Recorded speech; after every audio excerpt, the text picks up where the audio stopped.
Did it go well? Mm-hmm. Got all you recorded? Are you recording right now? Mm-hmm. I haven't heard you speak for a while. Mm-hmm. Problem? I finished setting up the VR. Or setting down. Undoing all the VR stuff. And now I gotta record the non-VR stuff. Oh. Sorry, YouTube.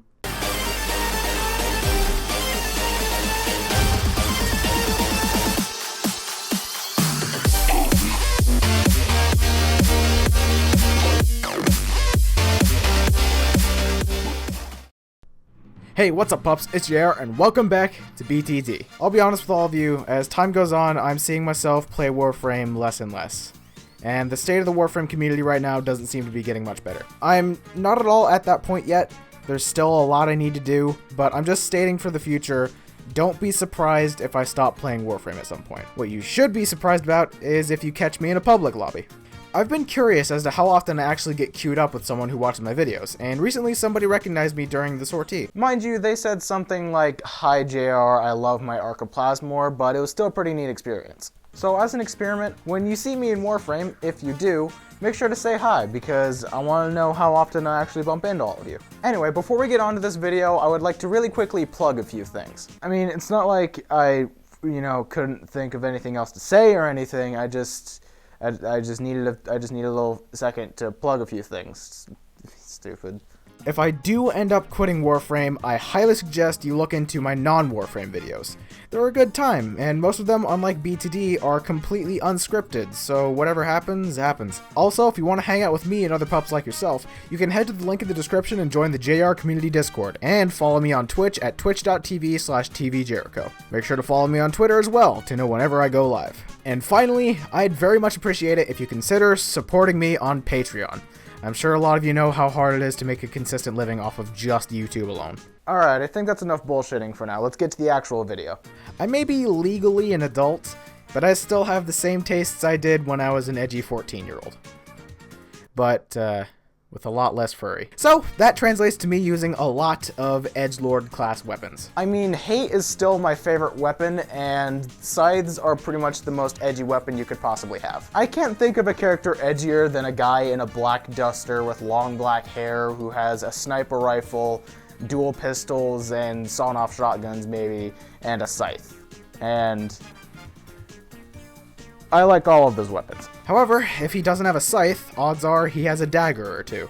We've already gotten Fang Prime out of the way, so that leaves us with single daggers for now. But JR, daggers are so terrible, they have so little range and their damage is so— Alright, Slide Crit Stanley, I'm gonna need you to shut your hole for a second. You probably also think that Fallout 76 is a legitimately bad game. Your opinion does not count. However, I will say, a lot of daggers are really crap. But I was determined to find a dagger I could build and make work, so I started looking into all of them. Heat Dagger, ow. Karist, might as well just be a short sword. Dark Dagger, why are you not just using the Rock to variant? Rock to Dark Dagger, why the fuck does this thing have a 1-star disposition? Sheave, what part of a dagger equals a .667 attack speed? Hang on a second.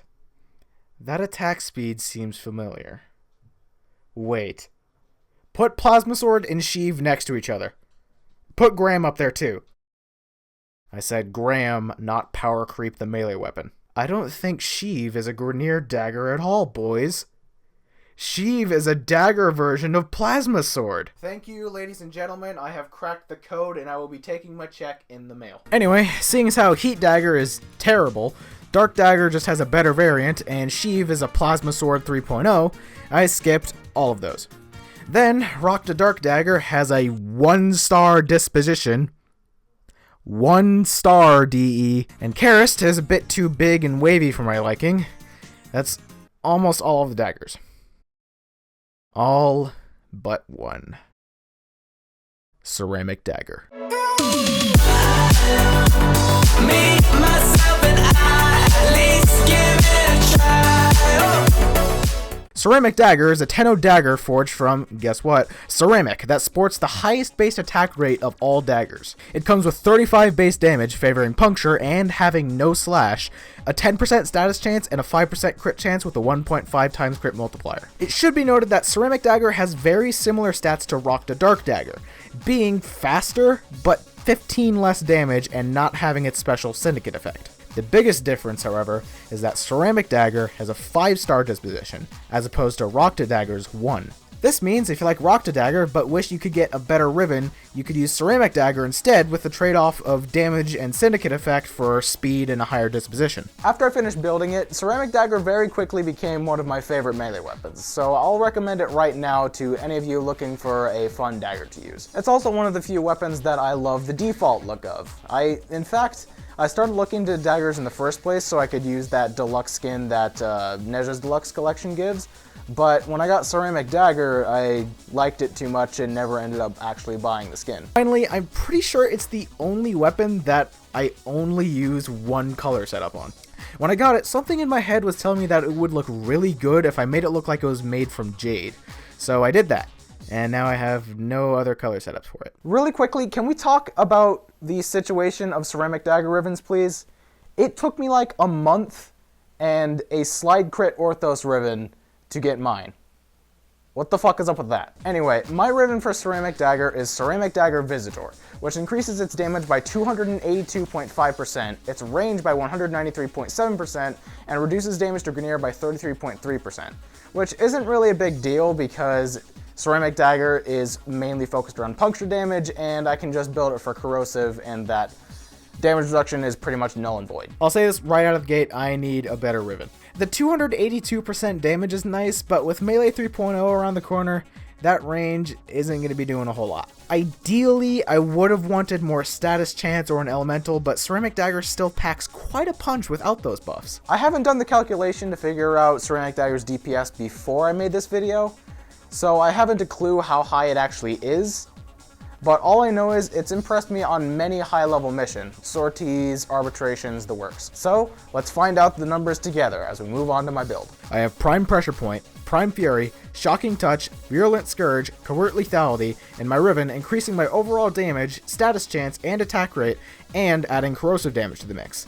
Then, Drifting Contact, Virulent Scourge, and Condition Overload to increase my status chance to boost my damage on targets I proc. And finally, Covert Lethality to add 100 more damage and make my finishers deadly. And now that I'm looking at my build, it seems unfinished. No Weeping Wounds, no Prime Fever Strike. Strange. Either way, from field testing, it doesn't seem I need those mods anyway, but that still seems a bit odd. But anyway, with this 3-forma build and my Riven specifically, at a 2.5 times combo multiplier and attacking a target affected by 3 procs, Ceramic Dagger gets up to 6,922 average overall damage and 10,729 average DPS. Okay, hang on. That still seems really low, so I have no idea what this weapon's deal is. I swear I have taken it on many high-level missions and it's done completely fine, and it did not feel like 10,000 DPS. So I guess we'll just have to go to the Simulacrum and see how actually well it does.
That's going to wrap up this episode of Built to Destroy.